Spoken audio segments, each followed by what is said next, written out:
In 2007, Nokia was the iPhone of iPhones, 50% of the global mobile market, $150 billion market cap, Finland's proudest export after saunas. By 2013, Microsoft bought them for $7.2 billion, then wrote them off 17 months later. Welcome to Burn Rate. Let's rewind. January 2007, Steve Jobs pulls a glass rectangle out of his pocket. A Nokia executive reportedly says, quote, "It's not going to happen. Bold strategy. Incredible foresight. That man belongs in a museum. Specifically, the museum of guys who looked at the iPhone and said, nah. At the time, Nokia wasn't just winning. They were lapping the field. 1 in 2 phones on Earth had that little Nokia chime. The 1100 alone sold 250 million units. Phones so indestructible people in 2026 still use them as emotional support weapons. This bred the kind of corporate confidence you only see in Rome, right before it fell. Under the Zorma Olila era, leadership was convinced hardware was the moat. Better antennas, better batteries, phones you could throw at a wall and then call your mom. Meanwhile, Apple was building an OS. Google was building Android. Nokia was building committees. Before the iPhone existed, Nokia previewed how this story ends.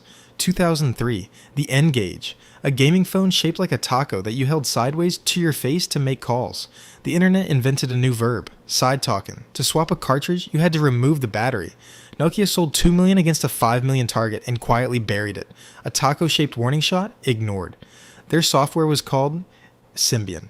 Engineers knew Symbian was aging. Every memo said, hey, this was designed for dumb phones with a joystick, maybe rethink it. Executives said, counterpoint, no. They then released about 40 phones a year, each running a slightly different broken version of Symbian, each requiring its own app build. Building an app for Symbian was famously a war crime against developers. Code signing certificates, C++ that looked like it was written by a lawyer.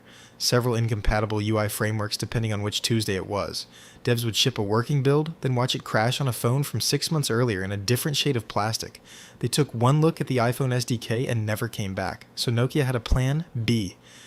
MeeGo, a sleek Linux-based OS co-developed with Intel, built by a small internal team that had fallen in love with their own product.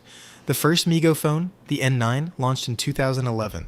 Reviewers loved it. Beautiful unibody polycarbonate, a swipe interface a full year before iOS, and Android admitted swipes were good. The phone shipped, and the same week, leadership announced MeeGo was dead.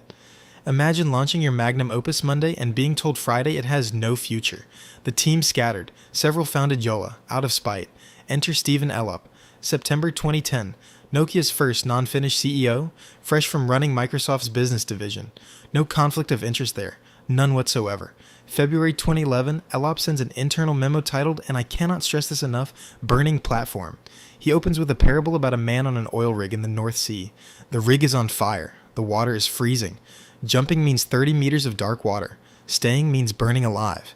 The man jumps. Elop's takeaway. Nokia is the man, and the freezing ocean is Windows Phone. Windows Phone at the time had roughly 3% market share. Elop's pitch was, let's bet the entire company on the third place platform run by my former employer. The board said, sounds great. The engineers who had just shipped the N9 said, we quit, and many of them did. Naturally, this birthed the Trojan horse theory. Microsoft installs Elop. Elop tanks Nokia. Microsoft buys the corpse. Cheap. Was it true? Almost certainly not. Was it the optics? Absolutely. He was a Microsoft executive Tuesday and a Nokia CEO Wednesday, and his first big move was to set everything non-Microsoft on fire. If you designed a conspiracy theory in a lab, this is what would come out. What followed was one of the most spectacular brand incinerations in business history. Symbian was euthanized. MeeGo was shot behind the barn. App developers ignored Windows Phone because nobody had a Windows Phone, and nobody had a Windows Phone because app developers ignored it. The circle of life, if the life was Nokia's. By 2012, Nokia was losing over $1 billion a quarter. Credit rating downgraded to junk. Finland collectively stress ate herring. September 2013, Microsoft buys Nokia's entire phone business for $7.2 billion. Elop, the man who wrote the Burning Platform memo, returned to Microsoft in the deal, with a reported $25 million payout. Failing upward is a skill. 17 months later, July 2015, Microsoft wrote down the acquisition by $7.6 billion. That is more than they paid for it. They bought a company and lost money on the purchase itself. Economists are still trying to figure out how that math works. Back in Finland, this wasn't just a stock chart. Nokia was 4% of national GDP at peak. About 25,000 jobs evaporated. A generation of Finnish engineers had built their identity around this company, and one Canadian executive turned it into a cautionary slide deck. The country grieved. Then, because they're Finnish, they quietly started new companies and didn't talk about it. Today, the Nokia brand lives on. It's licensed to HMD Global, who sells $200 Android phones mostly in India. Let that sink in. The company that dismissed the iPhone now sells phones running the OS built by the company that copied the iPhone. The circle of irony is complete. The lesson. When your engineers say the platform is burning, maybe don't write a memo titled Burning Platform and then jump into a colder, smaller fire. I'm going to go throw a Nokia 3310 at a wall. For research.